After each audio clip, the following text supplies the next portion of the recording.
Você vai abrir a sua Bíblia, vai deixá-la aberta. Nós vamos iniciar nesse texto e finalizar depois no texto de 1 Crônica, mas aí eu vou avisar vocês. Esses dois textos falam do mesmo assunto, do mesmo tema que nós vamos tratar. Um é complemento do outro.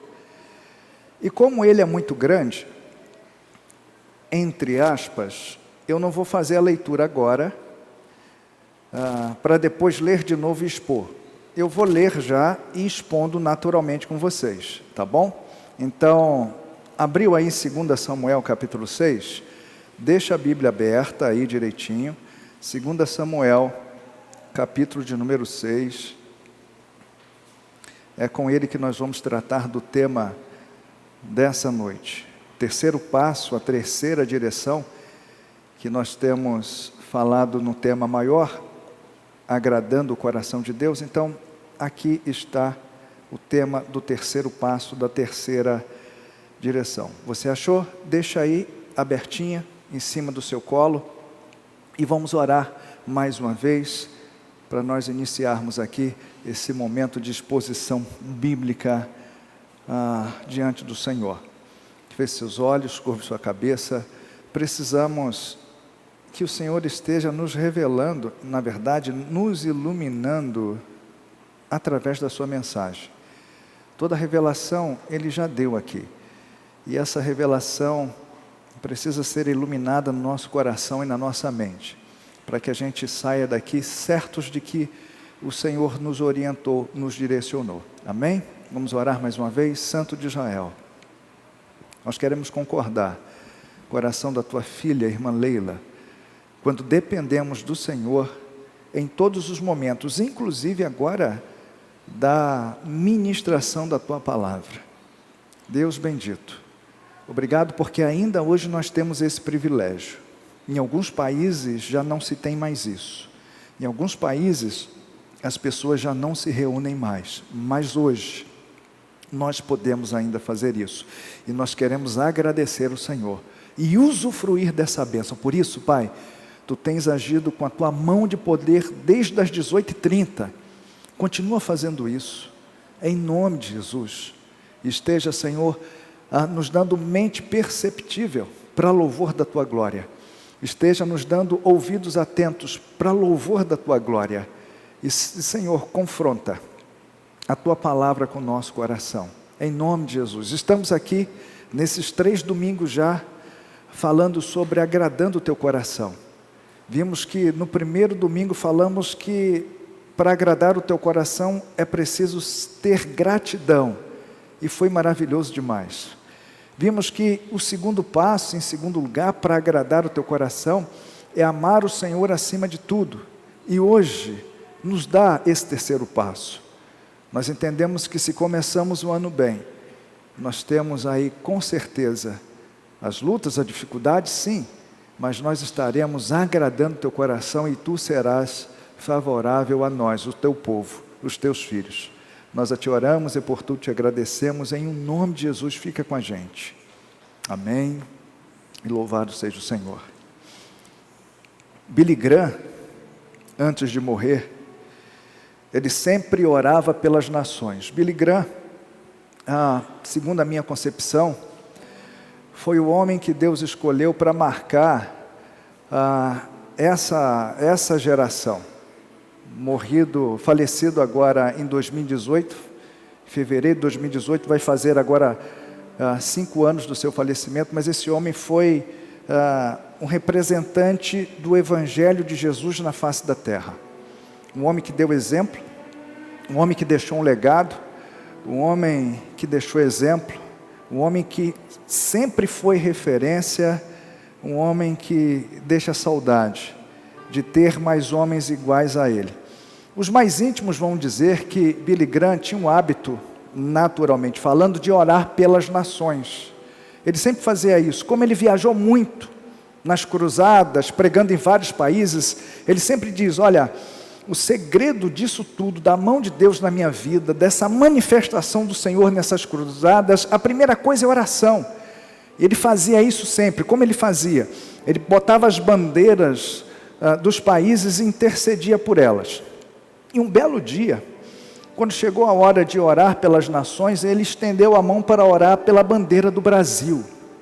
Ele não iniciou oração. Ele para, espera alguns instantes, fica reflexivo e depois ele declara. Ele diz: olha, Deus está me falando claramente, eu ouço a voz de Deus claramente. Deus vai fazer do Brasil um grande celeiro de avivamento para todo mundo. Deus vai começar um avivamento lá no Brasil. Esse avivamento vai ser tão poderoso, segundo a vontade de Deus, que esse negócio vai se alastrar e vai alcançar todos os países, não só da América do Sul, mas de todas as Américas. E quando eu ouvi isso, eu dei glória também, eu fiquei feliz, meu coração ardeu, porque na época eu cheguei a orar ao Senhor e pedindo: Deus, por favor, me faça ver esse momento, me dê vida para participar desse avivamento. Começa aqui em mim, começa na nossa igreja e nos dá aí o privilégio de ver isso. Só que tem um detalhe muito interessante. Não apenas Billy Graham disse isso, mas outros profetas espalhados aí pelo mundo. E quando a gente vê a internet, a gente percebe isso. Nós vamos ver homens ministrando sobre o Brasil. A grande questão é o seguinte: o que eu vou lhes relatar agora não é falta de fé, não é descrença, não. Mas quando nós olhamos para o nosso Brasil hoje, o que é que nós vemos? Uma nação que nos últimos meses entra para o cenário mundial de forma completamente negativa. As pessoas olhavam para o Brasil e olham para o Brasil e viam uma guerra instaurada. E o pior de tudo, um dos protagonistas dessa guerra que foi instaurada na nossa nação, está lá a igreja, envolvida nesse negócio. Eu quero que Deus traga um avivamento para a nossa nação e que dessa nação saia avivamento para todos os países do mundo, sim. Mas quando a gente olha para o Brasil, hoje, nós vemos uma geração na sua minoria, preocupada com os bons costumes, preocupado com os valores da família, preocupado com a questão de caráter, preocupado com a sociedade. Nós vemos uma minoria dentro da sociedade preocupada com isso, porque sabe que se faltar isso vai dar problema. A sociedade se corrompe, se destrói e tudo vai à tona, e tudo desmorona. Dentro dessa mesma sociedade, dentro dessa mesma geração, nós vemos uma maioria que não está preocupada com bons costumes, bom valor, preservação de nada. Nós vemos, na verdade, dentro dessa mesma geração, uma maioria que está alheia a tudo isso. Eu quero que Deus use a nação brasileira para que seja um centro de avivamento para o mundo inteiro. Mas quando a gente olha para o Brasil hoje, o que a gente vê? Pessoas, homens e mulheres, que Deus algum tempo atrás levanta como atalaia para essa nação. Esses homens e mulheres se tornam formadores de opinião, e eles arrastam multidões. Homens e mulheres tementes a Deus, homens e mulheres que cantavam a palavra de Deus, homens e mulheres que pregavam a palavra de Deus. E hoje nós vemos esses mesmos ícones despregando tudo que pregou outrora, dando um péssimo exemplo. Foram levantados pelo Deus Todo-Poderoso para uma obra específica, e você vê pastores, músicos, influencers aí despregando tudo que outrora disseram e falavam que acreditavam.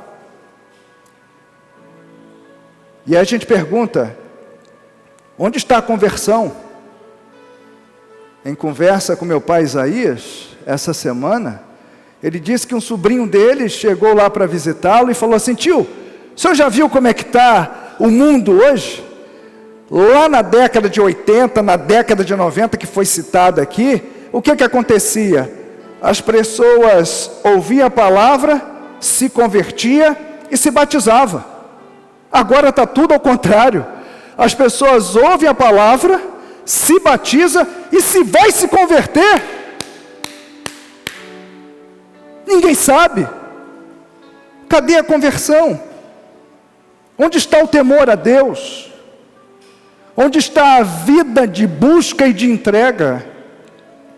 Posso afirmar nessa noite sem medo de errar, com toda certeza, todas essas pessoas que eu acabo de citar aqui,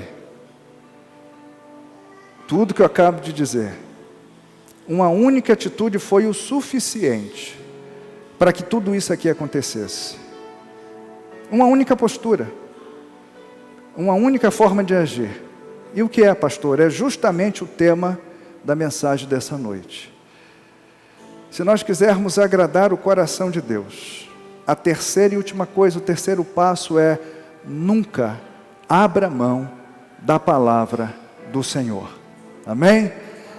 Todas essas pessoas aqui, indistintamente, sendo chamadas, escolhidas pelo Senhor, sendo selecionadas, escolhidas pelo Senhor, em algum momento das suas vidas, abandonaram a palavra do Senhor. E quando se abandonam os princípios de Deus, você segue a quais princípios? Você segue a filosofias, você segue a moda do momento e do mundo, aquilo que se pode falar, aquilo que não se pode falar, aquilo que outrora todo mundo sabia, agora se falar é crime. Então quando não se segue a palavra do Senhor, você segue o quê? Você segue a modinha do mundo inteiro. Por isso, não basta só para agradar o coração do Senhor ser grato a Deus. Não basta só para agradar o coração do Senhor, amar a Deus acima de tudo. Mas se nós quisermos agradar o coração do nosso Deus, do nosso Senhor, nós não podemos abandonar a palavra dEle jamais.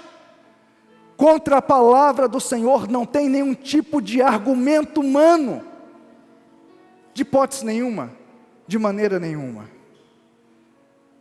A palavra sempre será para nós a orientação, amém? A palavra sempre será dentro de nós o árbitro.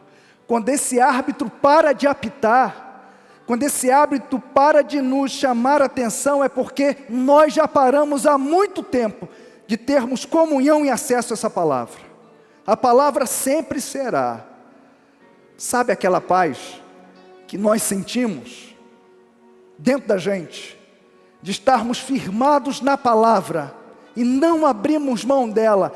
Ao nosso redor o pau está quebrando, as coisas estão dando tudo errado, está tudo conturbado, a doença está instaurada no couro, a gente está passando luta, prova, dificuldade, mas tem aquela paz de seguir e servir honestamente, diligentemente, como a palavra diz, e essa paz fica instaurada aqui. E isso ninguém tira de você, ninguém pode tirar isso de você. É a paz que excede todo entendimento, a paz de saber que está pipocando, está difícil, mas eu estou fazendo aquilo que Deus quer, e nunca vai mudar.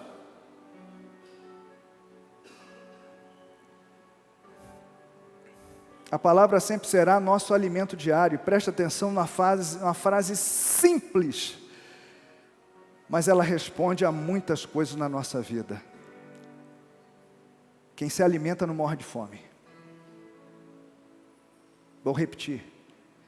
Aquele que se alimenta não morre de fome. Será que esse é o motivo para tanta gente fraca na nossa igreja? Será que esse é o motivo para tanto desânimo? Será que esse é um dos motivos para todo mundo estar reclamando de um monte de coisa, que não consegue, que não vai, que não isso, que não aquilo? Será que a falta de alimento é o motivo? Mas saiba de uma coisa: quem se alimenta não morre de fome. E o nosso alimento é a palavra do Senhor. Amém? Deixa eu dar aqui alguns exemplos práticos do que eu estou falando. Aquilo que está escrito, aquilo que é princípio, aquilo que é registrado, é o que vale e ponto. Nós vivemos num tempo em que todo equipamento que a gente compra hoje, legalmente, claro, honestamente, vem sempre com o manual de uso. Para que serve o manual? para que a gente use o equipamento do jeito certo, não é verdade? E quando você burla o manual e vai da tua cabeça, usa da tua cabeça, a maioria das vezes o equipamento quebra por causa de mau uso. Hoje você não entra em qualquer prédio ou repartição pública, fórum, nada do jeito que você acha que dá na tua cabeça. Você chega nesses prédios, tem uma listinha de short, de chinelo, sem camisa, camisa regata, fumando. Aqui você não entra, aqui tem ordem, tem lei. Se você quiser entrar aqui nesse espaço, você tem que seguir essas regras. Coisa simples que nós fazemos o tempo inteiro, o nosso corpo. Se a gente maltrata, se a gente come tudo que quiser, do jeito que quiser, uma hora ele vai pifar. E o nosso corpo foi criado justamente para que a gente cuide dele, tenha uma boa alimentação, então a gente não pode comer tudo que quiser. Tudo tem ali, esquadrinhado, dito certinho de como tem que ser. Aí agora vocês acham que com Deus é diferente? Com Deus é diferente? Nosso manual é a palavra de Deus.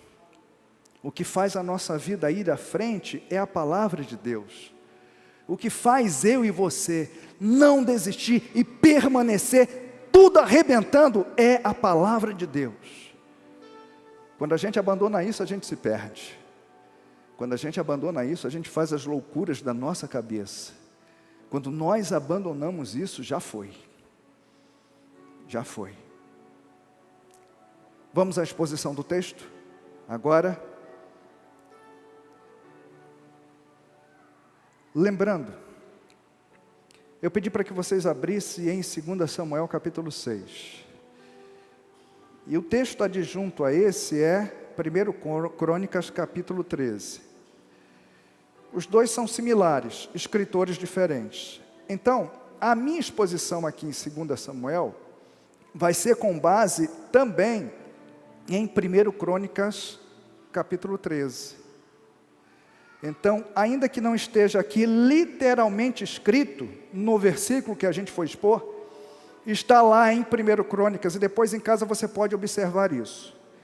2 Samuel capítulo 6, verso 1 diz assim: de novo, Davi reuniu os melhores guerreiros de Israel, 30.000 homens. Deixa eu dar a sinopse aqui do texto para vocês, claro, para que vocês entendam, fique melhor. Por que a gente está tratando do tema, nós não podemos abrir mão da palavra de Deus? Nesse texto aqui, Davi, ele decide fazer algo importantíssimo, para ele, para a nação, para o reino, para todas as pessoas. Ele decide trazer a arca da aliança do Senhor, para onde ele estava morando, para Jerusalém. Só que a coisa mais importante que Davi deveria fazer, Davi não faz, que é consultar os escritos, a Torá, para saber de como isso deveria acontecer. Ele abandona a palavra, ele faz da cabeça, ele diz: eu acho que assim vai ser bonitinho, eu acho que assim vai ser bom. E aí nós vamos ver aqui a repercussão disso, amém? Agora, devidamente sinopsados, se existe isso, essa palavra, né? Vamos lá, ambientados com o texto.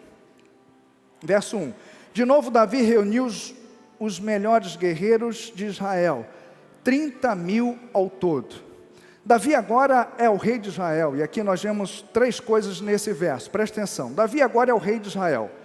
O primeiro rei, o rei Saul, havia atentado contra a própria vida numa batalha, havia se suicidado.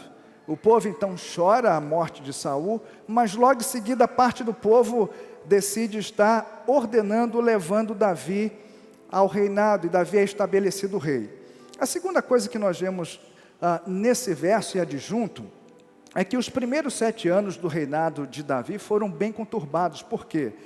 Davi era genro do rei, ele não era filho do rei, e dizia que a hierarquia precisava então ser respeitada.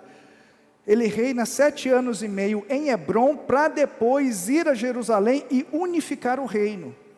Então 7 anos e meio ele passa longe de Jerusalém, reinando apenas para uma tribo. Por que Davi assume o trono? Porque Deus havia rejeitado Saul. Nós sabemos a história. Deus diz: olha, eu não quero mais Saul, vá ungir outro que eu vou te mostrar falando isso para o profeta Samuel. O profeta Samuel vai a Belém, na casa de Jessé, e aí passam-se todos os filhos, nós conhecemos a história, e o profeta diz, não tem mais ninguém aqui.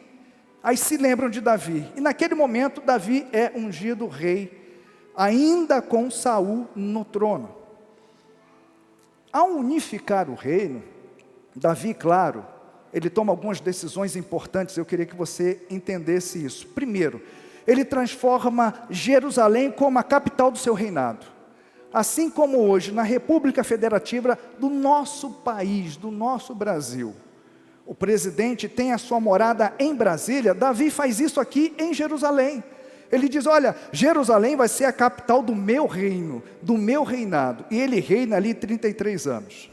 Davi, em Jerusalém, ele constrói para si casas, não só para ele, mas para os seus. Ele monta ali um monte de casas e dá o próprio nome dele, diz que no verso, e no texto, que ele chama de a cidade de Davi.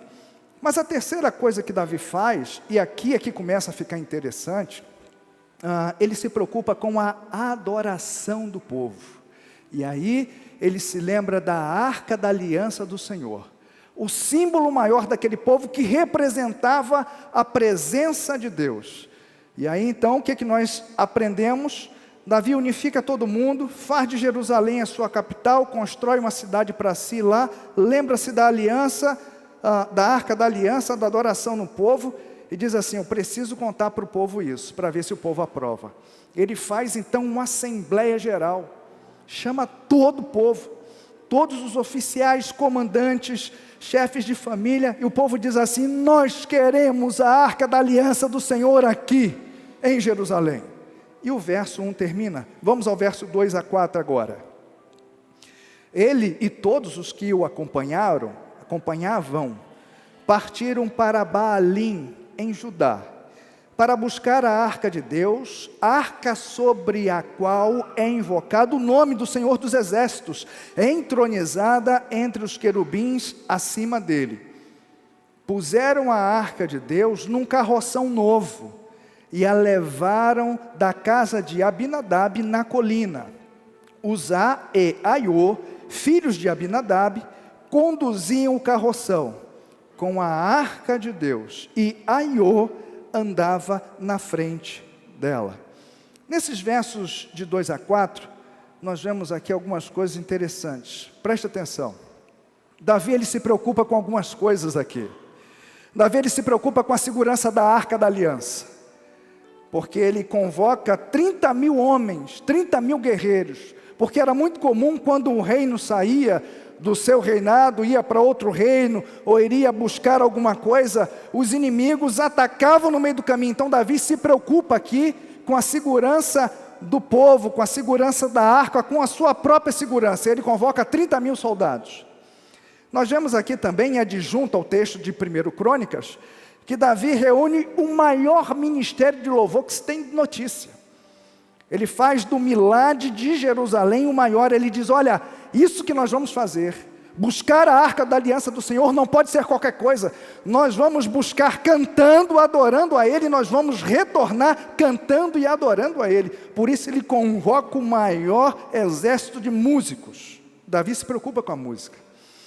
Davi também se preocupa com a participação do povo nessa empreitada. Ele não chama só os seus oficiais, os seus guerreiros, os músicos, mas ele diz assim, você do povo, se quiser vir comigo, vem.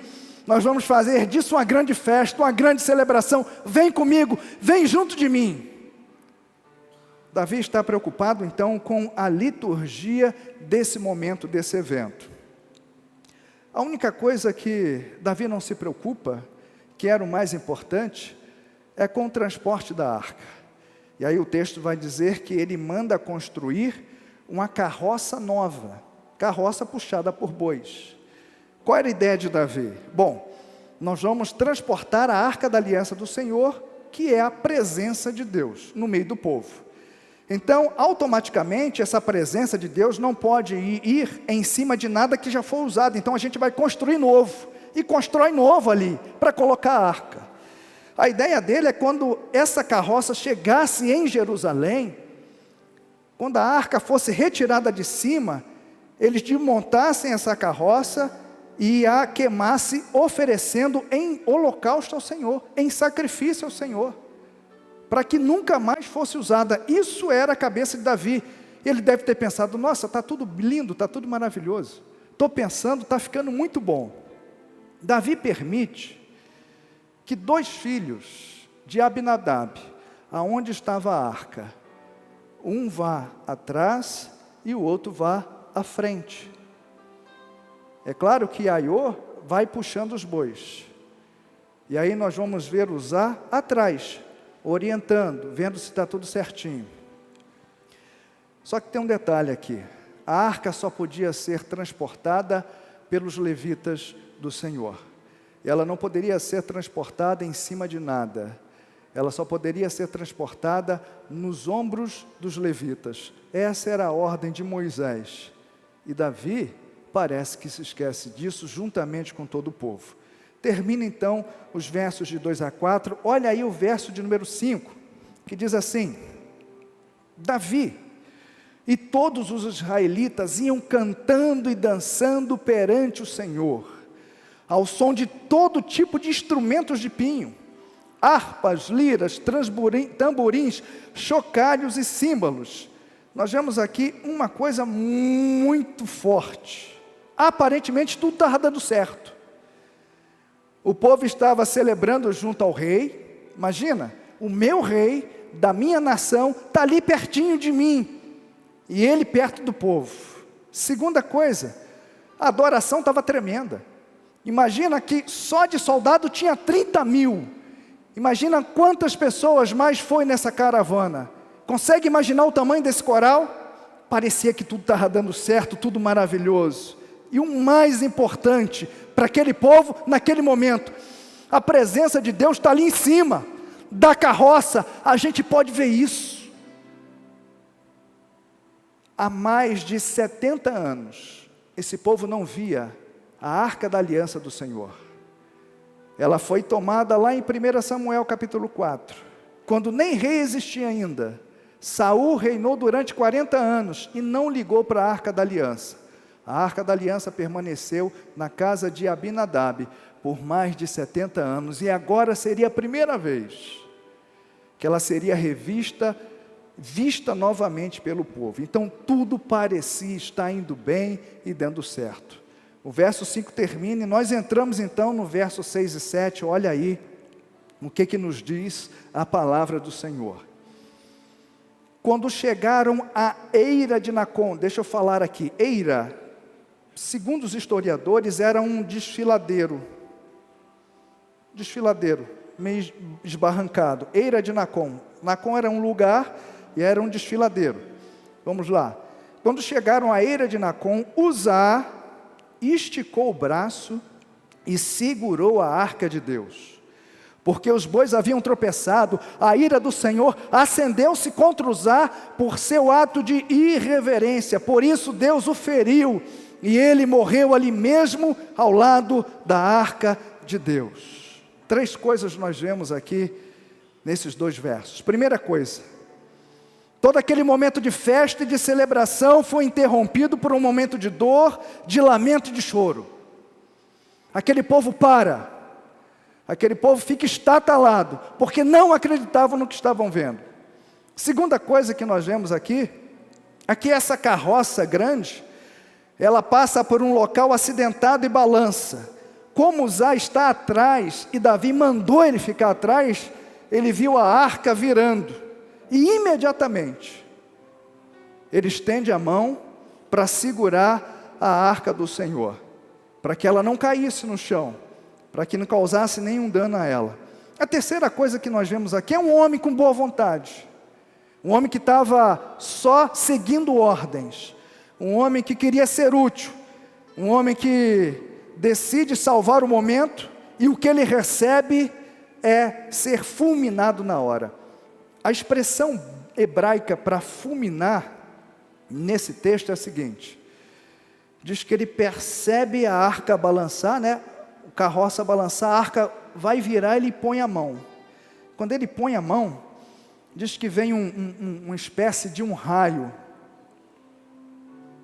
toma aqui o seu peito e passa para o outro lado, e fica um buraco aqui, estraçalhado. Na hora que ele põe a mão, ele é estraçalhado, fica um buraco aqui. Todo mundo dava para ver o outro lado.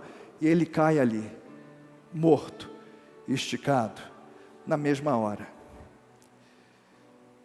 Nesses versos de 1 a 7, nós temos aqui 3 lições, e agora eu paro a minha exposição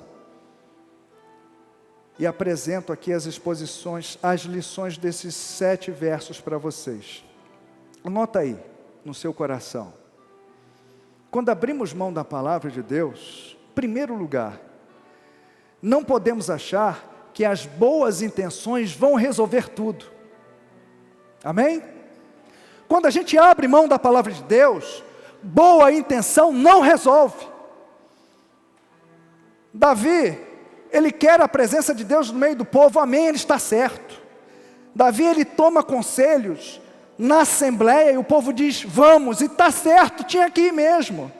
Davi, ele transforma aquele momento em uma grande celebração, porque há mais de 70 anos ninguém via a arca. Está certo, era a presença do Deus Todo-Poderoso, porém, a única coisa que ele se esquece é de sujeitar esse empreendimento à palavra do Senhor. Por isso, quando nós abrimos mão da palavra do Senhor, não podemos achar que a boa intenção resolve tudo. Eu canso de ouvir, mas pastor, o Senhor conhece o meu coração e a boa intenção. Existe um ditado terrível que diz que de boa intenção o inferno está cheio, e está mesmo, por causa disso aqui. Boa intenção nunca vai substituir a palavra do Senhor. Eu lembro, no meu tempo de convertido, existia um conjunto da minha infância, Balão Mágico. E dentro desse conjunto cantava uma menina. E essa menina cresceu. E disse que se converteu ao Senhor. Só que, em dado momento, ela participa e tira umas fotos sensuais para a revista masculina. E aí foram questionar a ela. Disseram, mas você agora não é crente? Você não é da igreja? Você não é de Jesus? Por que você está fazendo esse ensaio fotográfico sensual para uma revista masculina? E a gente sabe para que serve, né? Do que é. E ela falou assim, não, uma coisa não tem nada a ver com outra, presta atenção. Parte desse dinheiro eu vou doar para uma instituição de caridade. Existe uma série de criancinhas passando fome, e eu vou pegar parte desse dinheiro e vou dar para essas criancinhas. Então, a minha intenção é boa. E aí? Entenderam? Quando a gente abandona a palavra do Senhor, nós não podemos achar que as boas intenções vão resolver tudo. Não vai resolver. Segunda coisa, quando nós abrimos mão da palavra do Senhor, é preciso estar disposto a arcar com as consequências. É preciso estar disposto a arcar com as consequências. Dentro do mesmo instante, a alegria se transforma em tristeza. Dentro do mesmo instante, os sorrisos são substituídos por lágrimas. Dentro do mesmo instante, uma família fica enlutada. Dentro do mesmo instante, tudo que parecia sob controle, nas mãos do grande rei, desmorona tudo, de uma hora para outra. Dentro do mesmo momento, a grande celebração, a presença de Deus que estava ali pertinho, se transforma no maior funeral já descrito na Bíblia Sagrada. Sabe por quê? Quando se abre mão das palavras de Deus, da palavra de Deus, é preciso estar disposto a arcar com as consequências desse abrir de mão. Terceira coisa que nós vemos do verso 1 ao 7.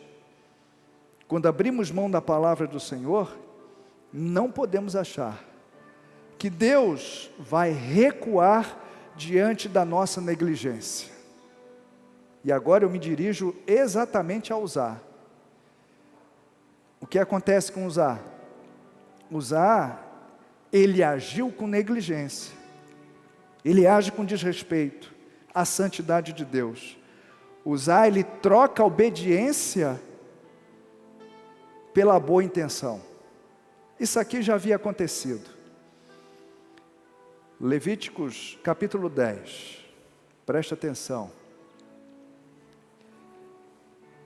Moisés havia acabado de instituir o povo, no meio do povo os sacerdotes. Foram 7 dias de festa.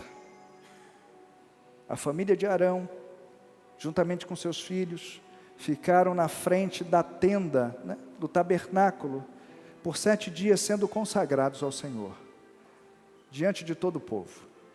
Festa, festa, festa, festa. Aqueles homens foram consagrados, tomaram banho na frente do povo, botaram roupas novas na frente do povo, foram ungidos com óleo na frente de toda a congregação, no deserto, de toda a igreja. No 8º dia, Nadab e Abiú, filhos de Arão, entraram no tabernáculo onde estava a arca da aliança do Senhor, no Santo dos Santos, e foram queimar incenso. A palavra vai dizer que quando eles entraram no Santo dos Santos, com o incensário na mão, eles foram fulminados. Por quê?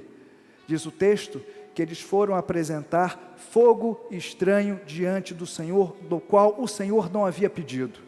Eram sacerdotes, haviam sido consagrados durante 7 dias no meio do povo, mas tomou a atitude de fazer aquilo que queriam, e arcaram com as consequências. Morreram diante da presença do Senhor. Então nós temos que tomar muito cuidado com esses negócios loucos que dá na nossa cabeça, de achar que a gente pode fazer qualquer coisa. Quando abrimos mão da palavra do Senhor, não podemos achar que Deus vai usar ou vai recuar diante da nossa negligência.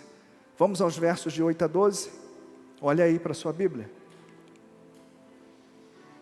Davi ficou contrariado porque o Senhor, em sua ira, havia fulminado Uzá. Até hoje, aquele lugar é chamado Pérez-Uzá. E Pérez-Uzá significa destruição de Uzá. Naquele dia, Davi teve medo do Senhor e se perguntou: como vou conseguir levar a arca do Senhor? Por isso, ele desistiu de levar a arca do Senhor para a cidade de Davi. Em vez disso, levou-a para a casa de Obed-edom, de Gate. A arca do Senhor ficou na casa dele por 3 meses, e o Senhor o abençoou e a toda a sua família. E disseram ao rei Davi: o Senhor tem abençoado a família de Obed-edom, e tudo o que ele possui, por causa da arca de Deus. Então, Davi, com grande festa, foi à casa de Obed-edom e ordenou que levasse a arca de Deus para a cidade de Davi, pela 2ª vez. Preste atenção, esses versos aqui, de 8 a 12, nos dizem 4 coisas. Diz o texto que Davi ficou completamente contrariado com o Senhor. Há 2 versões aqui para essa mesma frase. Um grupo de historiadores vai dizer que Davi ficou chateado porque Deus foi injusto com Uzá. Uzá só estava cumprindo ordens. Davi ficou de beicinho, pirracentinho. Deus não tinha que ter agido desse jeito. Deus ignorante, Deus bruto. O menino só estava cumprindo ordens, por que ele foi fazer? Ele podia relevar. Deus podia deixar por menos. Não tem nada a ver. Alguns historiadores vão dizer isso, que Davi fica chateado e aborrecido com Deus. Eu não acredito nesse fato, por causa justamente do verso seguinte, que diz que ele teve medo do Senhor. Então, qual é a definição desse chateado de Davi diante dessa manifestação de santidade de Deus no meio do povo? Davi, ele fica contrariado porque ele achava que estava tudo sob controle, e ele acaba sendo responsável, ainda que indiretamente, pela morte de mais uma pessoa. A família de Abinadab sofre agora, e o culpado, querendo ou não, é o rei. Ele fica completamente chateado, aborrecido com aquela situação. A segunda coisa que nós vemos nesse texto aqui é uma inversão de valores terrível. Diz o texto que Davi, ele fica com medo do Senhor, e depois vai consultar a Deus como deveria levar a arca para Jerusalém. É um negócio sem lógica. Seria muito mais fácil se ele tivesse consultado o Senhor antes, para saber como levaria a arca da aliança, e depois só colheria os louros, não é verdade? Às vezes nós agimos como Davi. A gente faz o caminho errado, a gente faz o caminho contrário, a gente toma as decisões, a gente se embola, a gente se enrola, a gente embrenha nos negócios, e depois, muito depois, quando a consequência vem na cara, a gente para pensar e falar: ah, meu Senhor, o que aconteceu, o que houve? Eu preciso rever o que eu fiz, porque eu tenho agora que fazer certo. Por que não tomou o sentido contrário de cara? Sabe por quê? Porque havia abandonado a palavra do Senhor. É por isso. É por isso. Terceira coisa que nós vemos aqui, nesses versos, é que Davi desiste dessa empreitada. Claro, Uzá morre. Aquilo que era festa se torna em luto. Ele desiste disso, não quer mais. Abandona isso, não quer. Desiste disso. Mas, no finalzinho do verso, nós vamos ver que depois de 3 meses, chegam para Davi e diz: olha, na casa de Obed-edom está dando bom, porque a arca da aliança do Senhor está lá, e Deus tem abençoado a ele e toda a sua família. Os historiadores vão dizer que esse Obed-edom não era do povo de Israel, não era judeu. Ele era um filisteu convertido por causa do nome dele. Aí você presta atenção. A arca da aliança, da presença do Senhor, está na casa de um estrangeiro. Esse estrangeiro aqui era pobrezinho. E Deus lhe dá riquezas tremendas, abençoa a casa dele demais. Só que esse, que não era judeu, que não conhecia a palavra, mas era temente a Deus, entendeu como tinha que andar e proceder diante do Senhor. E a arca da aliança fica na casa dele. E Davi então decide buscar a arca pela segunda vez. Amém? Aí nós paramos aqui nesse texto, e nós vamos lá, para 1 Crônicas capítulo 15, tá bom? Mais para frente aí. 2 Samuel, 1 Reis, 2 Reis, depois Crônicas.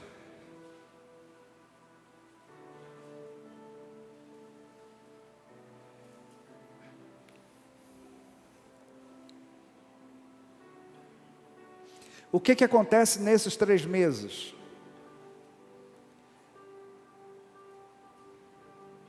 E aqui eu quero finalizar essa mensagem com 4 lições valiosas. Achou aí 1 Crônicas capítulo 15? Amém? Dentro desses 3 meses, Davi se volta para a Torá. O que era a Torá? Eram os 5 primeiros livros que nós conhecemos aqui na nossa Bíblia, escritos por Moisés.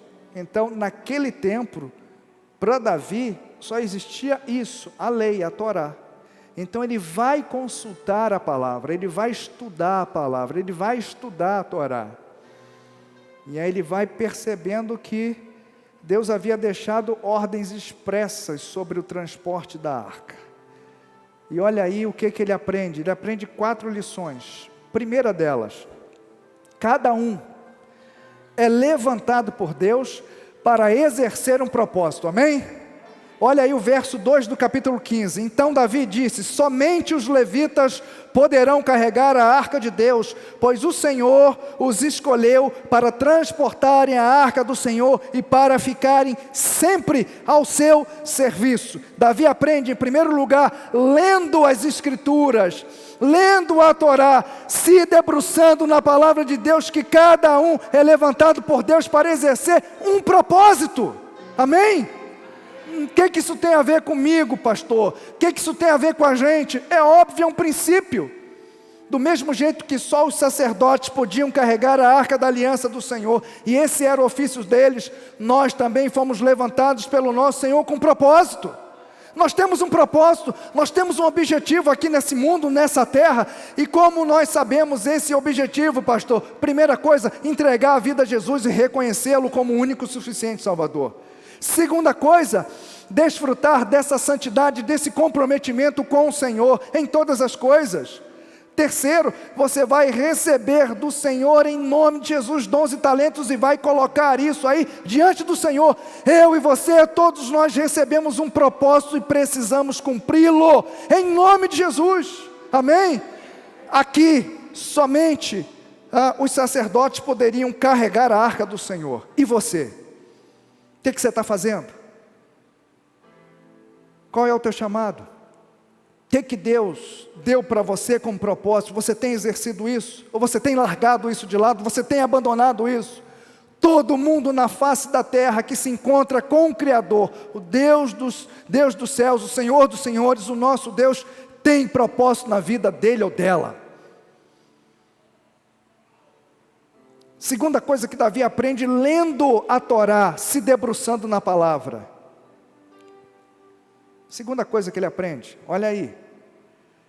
Aquele que está a serviço de Deus tem que santificar a vida a Deus. Vou repetir. Aquele que está a serviço de Deus tem que santificar a vida a Deus. Não pode fazer de qualquer jeito. Olha aí o verso 11 e 12 do capítulo 15. Então Davi convocou os sacerdotes Zadok e Abiatar, e os levitas Uriel, Asaías, Joel, Semaías, Eliel e Aminadab. E lhes disse: vocês são os chefes das famílias levitas. Vocês e seus companheiros levitas deverão consagrar-se e levar a arca do Senhor, o Deus de Israel, para o local que preparei para ele. Aquele que está a serviço de Deus tem que santificar a vida diante do seu Deus, amém? Uzá não estava santificado. Na verdade estava só festa, santificação nenhuma, oração nenhuma, preparação nenhuma. Vai dar o quê? Problema. Óbvio que vai dar problema. Para Deus não pode ser na bagunça, para Deus não pode ser de qualquer jeito. Você tem propósito diante do Senhor, então o propósito que Deus lhe der, faça com santidade de vida, faça com equilíbrio, com decência, honre a Deus com a sua vida, não faça de qualquer jeito. Amém? Terceira coisa que Davi aprende lendo a palavra de Deus, que coisa linda.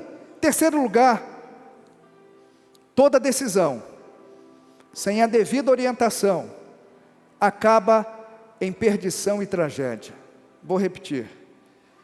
Toda decisão sem a devida orientação acaba em perdição e em tragédia. Olha o verso 13.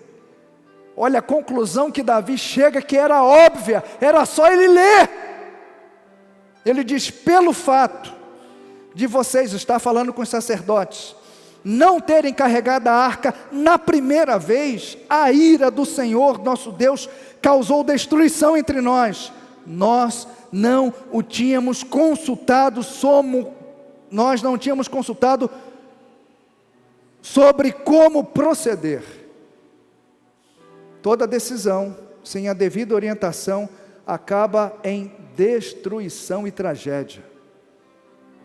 Entende por que é importante ler a Bíblia? Entende por que é importante não abrir mão da palavra? Porque nós tomamos decisões o tempo inteiro direto na nossa vida, e se a gente toma algumas decisões sem a orientação certa do nosso Deus, pode contar, vem tragédia aí, vem perdição. E por último, quarta lição que Davi aprende só lendo a Torá, a palavra. Está no verso de número 15, eu quero dizer para vocês. Quando a palavra é valorizada, Deus cumpre a sua parte no acordo. Amém? Qual era a parte do acordo dos sacerdotes? Se consagrar e buscar a arca, colocar no ombro e levar para Jerusalém. Qual é a parte de Deus? Manter todo mundo vivo. E falar assim: parabéns, fizeram certo. Quando a palavra é valorizada, Deus cumpre a sua parte no acordo. Você sabe qual é a sua parte? na palavra do Senhor? Você sabe o que você tem que fazer? Você sabe que você tem que abandonar?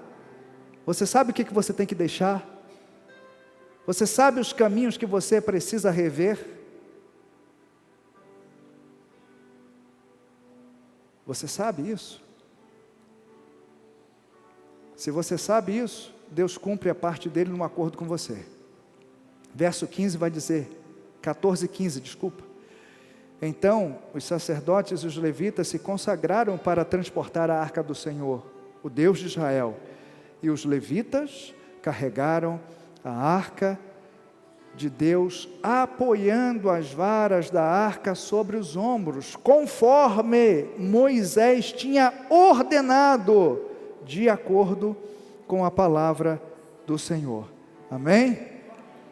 Olha o resultado disso aí, versos 25 e 28, e agora eu quero ler aqui com você. Bota aí para mim, por favor, Carol Ponce, por gentileza, 1 Crônicas 15, verso 25 a 28.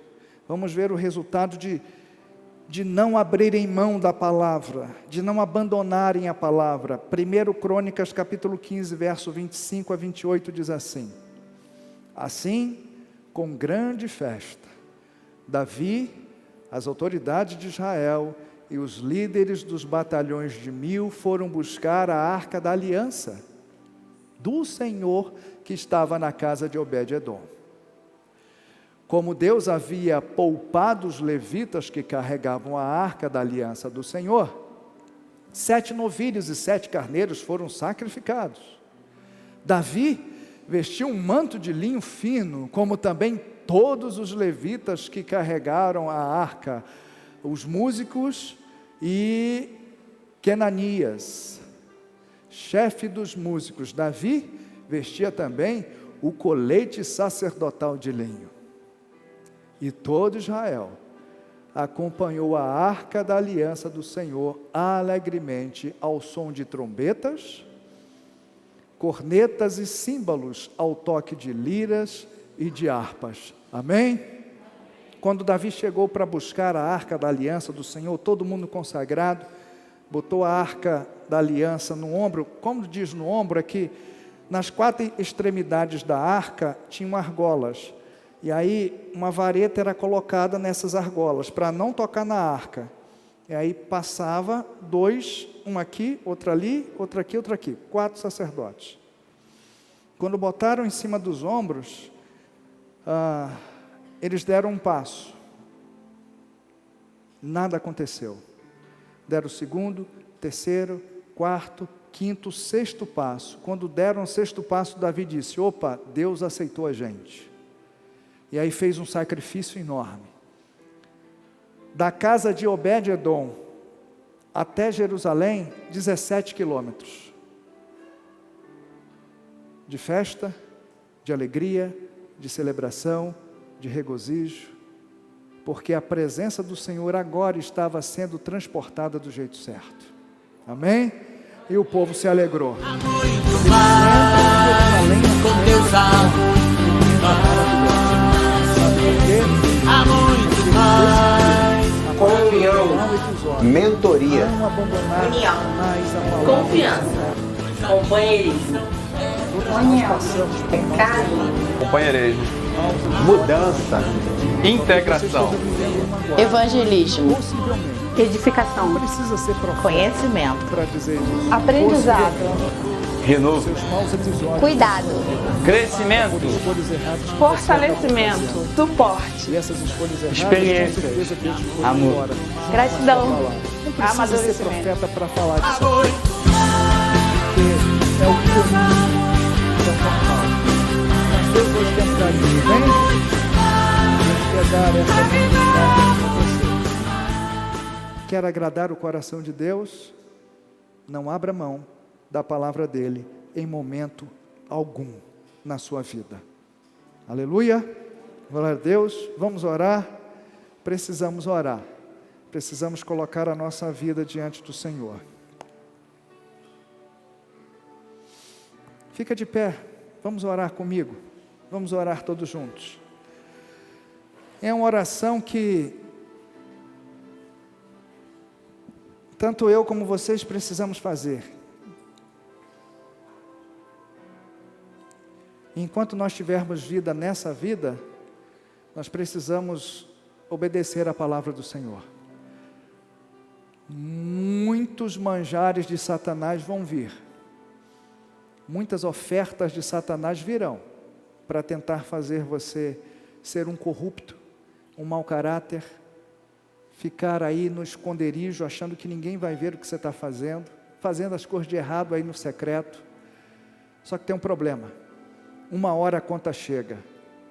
Eu ouvi uma mensagem e ela me marcou muito. Ela disse assim: talvez a conta não chegue em vida aqui para aquela pessoa, mas chega na morte.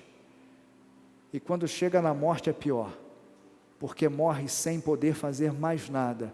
Enquanto a vida a gente pode ser resgatado, enquanto a vida a gente pode ser restaurado, enquanto a vida a gente precisa servir a palavra e não abrir mão dela, amém?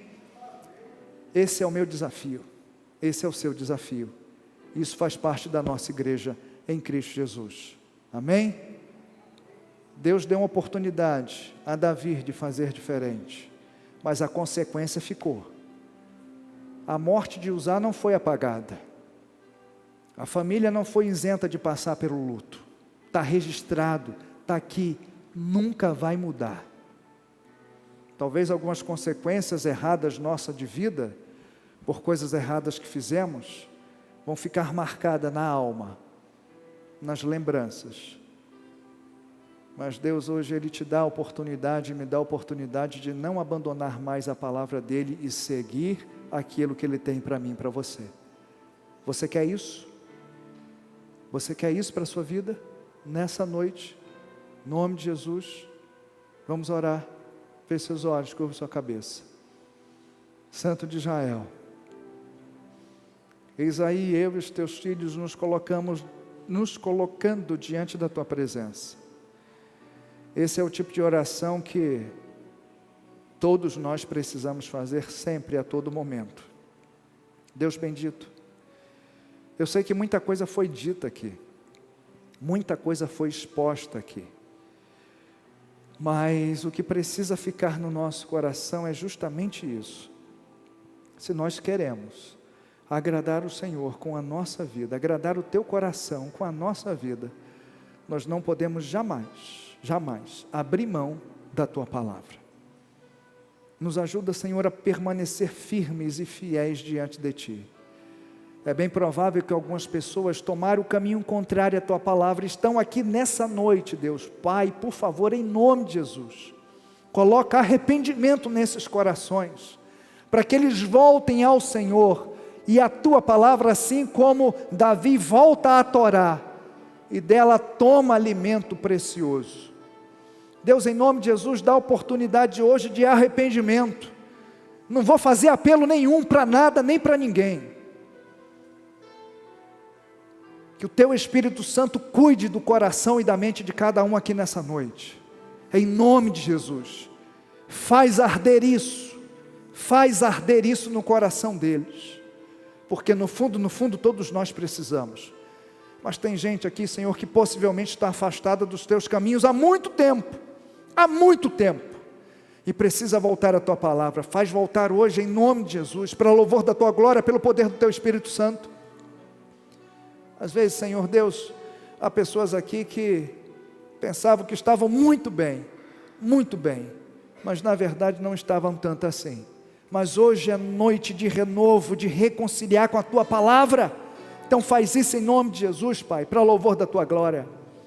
Pai bendito, cuida da nossa vida, enquanto teus filhos, por favor, se quisermos agradar o teu coração, precisamos em nome de Jesus nunca abrir mão da tua palavra. Nós a te oramos, e por tu te agradecemos em nome de Jesus, amém e amém.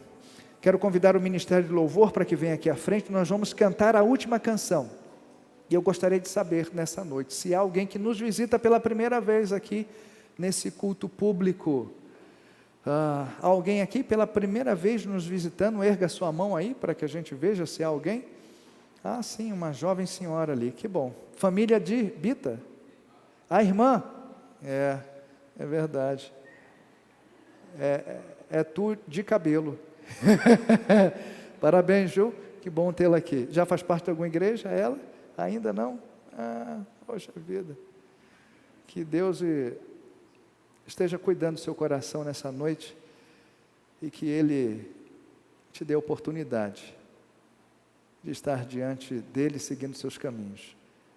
Jesus é a melhor solução para a nossa vida. Para a minha, para a sua, e isso não vai mudar. Eu disse que não faria apelo.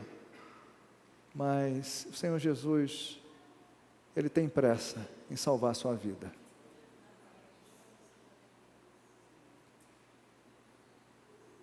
E você receba a salvação em Cristo em nome de Jesus. Amém? A gente pode orar por você? Pode? Vem toda a família aqui. Vamos orar por ela, por favor. Vamos orar. Qual o nome dela? Marta. Que bom. Vem para cá. Vamos orar, agradecer pela vida de Marta. Tá bom? Pedir para que Deus esteja cuidando de você. E lhe dando essa paz que só Ele pode dar. Estenda a sua mão para cá, vamos orar. Santo de Israel. Eis aqui a tua filha Marta diante do teu altar. Eu disse que não faria apelo e não vou fazer. Porque nós cremos no poder do teu Espírito Santo. O teu Espírito Santo tem poder de mover o coração de Marta nesse momento. E fazê-la, Senhor, entender esse amor tão grande que somente Cristo pode dar. Eis aí a família dela ao redor dela, a família que a ama muito. E família é tão bom, é tão bênção. Assim como ela está protegida pela família, o Senhor a protege, a guarda e a sustenta. Deus, eu quero pedir nessa noite em nome de Jesus, salva a tua filha para o louvor da tua glória, e que em tempo oportuno ela declare isso com a força dos seus lábios, em nome de Jesus. Pai bendito, que o teu Espírito Santo, poderoso que tem o poder de nos convencer do pecado, da justiça e do juízo, Senhor, que trabalhou no coração de Marta nessa noite, deixe isso claro dentro dela para louvor da tua glória. Deus, o Senhor tem pressa na vida dela, na vida de Marta, em salvá-la, em tê-la perto junto, porque ela é a tua filha, e ela precisa servir e seguir a tua palavra, como nós vimos aqui nessa noite. Então, em nome de Jesus, Pai, cuida dela para louvor da tua glória, e que ela possa declarar com seus próprios lábios, que recebe o Senhor como único e suficiente Salvador. Santo de Israel, esse é o nosso pedido, essa é a nossa oração. Muito obrigado pela presença dela aqui nessa noite, valiosíssima demais. Marta vale mais do que o mundo inteiro, como diz a tua palavra. É uma vida, é uma alma, e nós a abençoamos em nome de Jesus. Nós ministramos sobre a vida dela a tua cura, a tua salvação, para o louvor da tua glória. Cuida da tua filha, essa igreja adora, celebra ao Senhor nesse momento, e agradece pela vida da Marta aqui juntamente conosco. Muito obrigado. Fica com ela, surpreende-a, Senhor, surpreende-a nessa semana ainda para louvor da tua glória, em nome de Jesus. E ela vai entender que é o Senhor, ela vai saber que é o Senhor, em nome de Jesus. Protege de toda artimanha maligna, protege de todo laço do passarinheiro, em nome de Jesus. Dá vitória à tua filha para louvor da tua glória. Nós oramos a ti, em nome de Jesus. Amém e amém. Você pode receber um abraço da família, viu? Pode aplaudir aí o Senhor. Amém. Isso. Família preciosa, Deus abençoe. Aguardamos você.